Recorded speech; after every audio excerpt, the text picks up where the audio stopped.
प्रधानमंत्री मोदी ने रविवार यानी आज मन की बात के 136वें एपिसोड को संबोधित किया। उन्होंने सबसे पहले कारगिल विजय दिवस का जिक्र करते हुए वीर जवानों को नमन किया। उन्होंने जल संरक्षण पर जोर भी दिया और जोर देते हुए कैच द रेन अभियान और पुराने तालाबों के पुनर्जीवन की आवश्यकता पर भी बल दिया। उन्होंने युवाओं की खेल उपलब्धियों की सराहना करते हुए कहा है कि भारतीय खिलाड़ी लगातार अंतर्राष्ट्रीय स्तर पर देश का नाम रोशन कर रहे हैं। प्रधानमंत्री मोदी ने आईएनएस महेंद्रगिरी और डीआरडीओ के Pinaka long range guided rocket के सफल परीक्षण का भी उल्लेख किया है। इसके साथ ही नागरिकों से राष्ट्र निर्माण, पर्यावरण संरक्षण और जनहित के अभियानों में सक्रिय भागीदारी की अपील की है। तो देखिए, प्रधानमंत्री मोदी ने कारगिल शहीदों को नमन किया है और इसके अलावा उन्होंने कहा है कि मां भारती की रक्षा के लिए जवानों ने अपना सर्वस्व अर्पित कर दिया है। आज कारगिल विजय दिवस पर सभी वीर शहीदों और वीर सैनिकों को श्रद्धापूर्वक नमन करते हुए प्रधानमंत्री ने इस दौरान क्या कुछ कहा है, आइए सुन लेते हैं। आज कारगिल विजय दिवस है। ये दिन हमें गर्व से भर देता है। ये दिन हमें अपने वीर जवानों के अद्भुत साहस की याद दिलाता है। कारगिल की ऊंची ऊंची चोटियां, कठिन मौसम, दुश्मन की चुनौती, हर परिस्थिति हमारे सैनिकों के सामने थी, लेकिन उनका हौसला हर चुनौती से बड़ा था। उन्होंने मां भारती की रक्षा के लिए अपना सर्वस्व अर्पित कर दिया। आज कारगिल विजय दिवस पर मैं सभी वीर शहीदों और वीर सैनिकों को श्रद्धापूर्वक नमन करता हूं।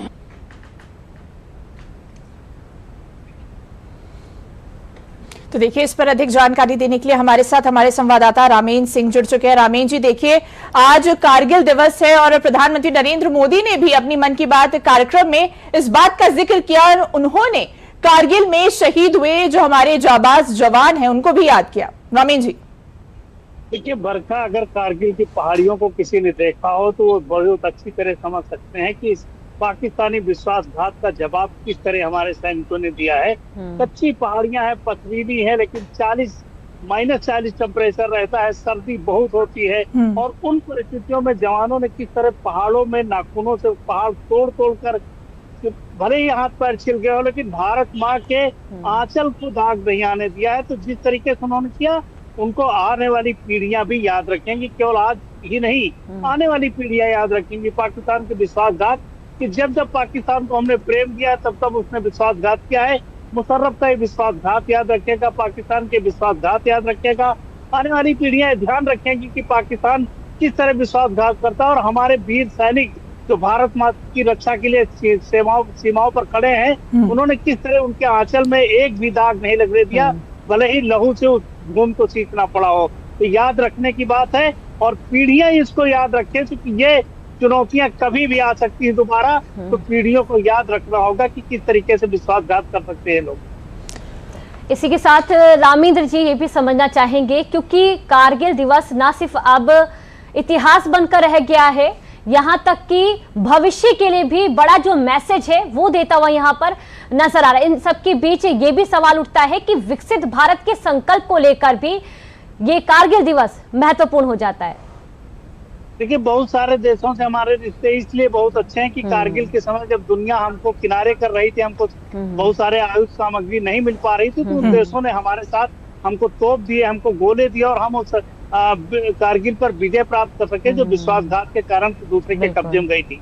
भारत आज उससे आगे बढ़ चुका है। भारत ने तमाम तकनीक, तमाम रक्षा सामग्रियां हम दुनिया को दे रहे हैं, हम अपने भरोसे के देशों को दे रहे हैं, मित्रों को दे रहे हैं। तो भारत अब कमजोर स्थिति में रक्षा के मामले में नहीं है। अब हम उनका मुंहतोड़ जवाब देने के लिए भारतीय जो रक्षा सामग्री है उससे दे सकते हैं। तो इतना प्रगति किया है। प्रधानमंत्री उसी बात को कह रहे हैं कि हमने एक कदम आगे बढ़ाया, हम दुनिया के साथ तालमेल कर रहे हैं, रक्षा सामग्री अपने पड़ोसियों को, अपने मित्र देशों को दे रहे हैं और हम अपने लिए भी बड़ी तैयारियां करके रखे हैं। तो ये अब आने वाला जो इस तरीके कारगिल जैसी स्थितियां होंगी, तो भारत अपने संसाधनों, अपने सैनिकों, अपनी तकनीक, अपने जो एयर स्पेस है उसके कारण लड़ेगा। और ये हमने पाकिस्तान के अंदर जाकर के जिस तरह मारा है लोगों को, दिखाया कि हम अपनी तकनीक के भरोसे क्या कर सकते हैं। तो चाहे स्पेस हो, चाहे रक्षा हो, चाहे मिलिट्री फोर्सेस के आने आयुष सामग्री हो, उस पर हमने बहुत मजबूती से काम किया। बिल्कुल रामीन जी, तमाम ऐसी चीजें हैं जिसको लेकर प्रधानमंत्री नरेंद्र मोदी ने आज मन की बात में अपने जो विचार है वो साझा किए हैं, और भी जो चीजें हैं वो आपसे जानते रहेंगे। लेकिन उससे पहले दर्शकों को ये भी बता दें कि प्रधानमंत्री नरेंद्र मोदी ने मन की बात में एक पेड़ मां के नाम अभियान का भी जो है वो जिक्र किया था। पूजा देखिए, उन्होंने बताया था कि अहमदाबाद में 1 घंटे के भीतर 3.5 लाख से ज्यादा पौधे लगाए गए थे, जबकि उत्तर प्रदेश में 12 जुलाई को एक ही दिन में 35 करोड़ से अधिक पौधे रोपे गए थे। तो देखिए, अगर उत्तर प्रदेश की बात कर ले, पूरे देश की बात कर ले, एक बड़ा जो टारगेट मां के नाम अभियान के तहत यूपी में भी जन शक्ति का अद्भुत संकल्प देखने को मिला है। वहां एक ही दिन में 12 जुलाई को 35 करोड़ से अधिक पौधे लगाए गए हैं। यूपी का सांसद होने के नाते मेरे लिए ये भी विशेष गर्व की बात है।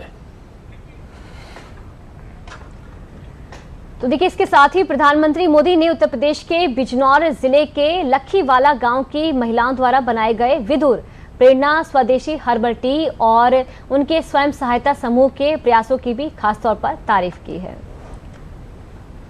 उत्तर प्रदेश के बिजनौर जिले के लखीवाला गांव में सेल्फ हेल्प ग्रुप से जुड़ी महिलाओं ने विदुर, प्रेरणा, स्वदेशी हर्बल टी तैयार की है।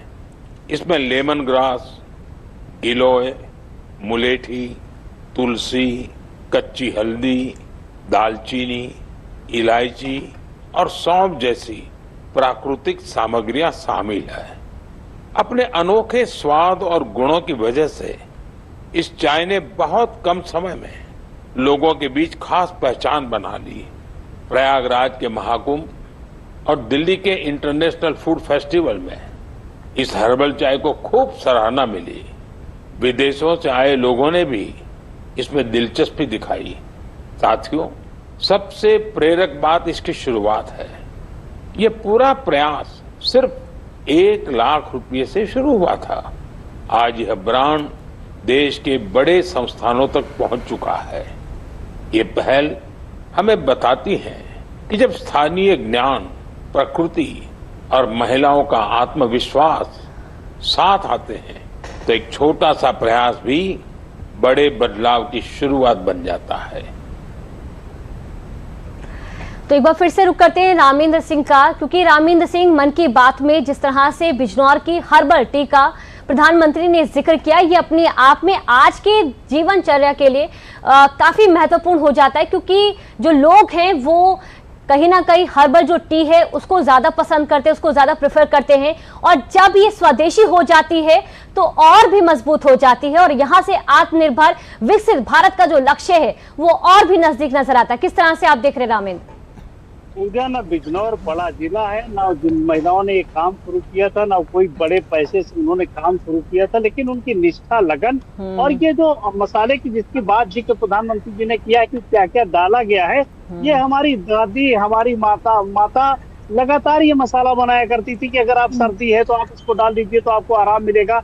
ये हमारे आयुर्वेद का जो मसाले अपने किचन में रहते हैं उससे तैयार लगभग कीजिए। लेमन ग्रास को छोड़ दीजिए, उसकी स्मेल आती है और वो थोड़ा महक देती है, लेकिन बाकी सारी चीजें आपके मसालों की, यानी आपके मसाले आपके जीवन से जुड़े, आपके मुंह के जो दुर्गंध है, दालचीनी उसको कम करती, मुलेठी आपके गले को साफ करती। इस तरह के जितने मसाले हैं वो कहीं ना कहीं आपके शरीर के लिए फायदेमंद है। तो दुनिया धीरे धीरे भारत को लौटेगी, लेकिन लौटेगी जरूर। आने वाले वक्त में ये छोटे छोटे से ब्रांड बड़े ब्रांड बन के उभरेंगे। बिल्कुल रामेन जी, देखिए लगातार आज देखिए अगर मन की बात भी हम देखें तो प्रधानमंत्री नरेंद्र मोदी ने यूपी पर सबसे ज्यादा फोकस किया, फिर चाहे वो बिजनौर हो, फिर चाहे वो एक पेड़ मां के नाम में यूपी की जो भूमिका हो, हर बार प्रधानमंत्री मोदी के भाषण में, उनकी बातों में यूपी का जिक्र हमेशा होता है। देखिए, यूपी बड़ा प्रदेश है, बड़ी आबादी है और यहाँ हमेशा जो काम होता है वो बड़ा होता है। और जो सरकारें चल रही हैं उनकी नेतृत्व में सरकार चल रही है, प्रधानमंत्री के नेतृत्व में चल रही सरकार है जो वृक्षारोपण कर रही है। आप समझिए कि जितना वन क्षेत्र होना चाहिए 9% है, जबकि 13% होना चाहिए। वन क्षेत्र बढ़ाने के लिए चाहे स्टेट गवर्नमेंट हो, वो लगातार काम कर रही, तो उसका प्रधानमंत्री जब आप पीठ थपथपाते हैं इसको लेकर तो लोगों को काम करने की इच्छा शक्ति बढ़ती है। और हमको प्रकृति के साथ कैसे जुड़ना है, कैसे पेड़ों को लगाना है, कैसे एक पेड़ माँ के नाम लगाना है, किसी का जन्मदिन है उसके नाम पर लगाना है, किसी का इस तरीके से जो कोई संवेदना प्रकट करनी है माँ को, उनकी पुण्यतिथि है तो लगाना है। इस तरीके से तमाम पेड़ लगा करके हम इस पृथ्वी को हरा भरा कर सकते हैं, जो हमको ऑक्सीजन देगी, फल देगी और हमारे पीढ़ी को अगला जीवन देगी। तो प्रधानमंत्री जब यूपी की बात करते हैं तो यूपी के लोगों का कनेक्ट होता है, उनसे जुड़ते हैं कि हमारे उत्तर प्रदेश की बात कर रहे हैं। लेकिन महत्वपूर्ण काम है, महत्वपूर्ण उत्तर प्रदेश का कनेक्ट नहीं, जो काम है उसकी चर्चा प्रधानमंत्री ने दोनों इस ऊपर किया है कि चाहे महिलाएं कर रही हो, चाहे सरकार कर रही हो, चाहे लोग कर रहे हो, किस तरह उत्तर प्रदेश आगे बढ़ा, उनकी सोच बदली है, किस तरह 10 सालों में उत्तर प्रदेश की दिशा बदली, उस पर बात कर रहे हैं प्रधानमंत्री। रामेंद्र, बहुत बहुत शुक्रिया तमाम जानकारी के लिए।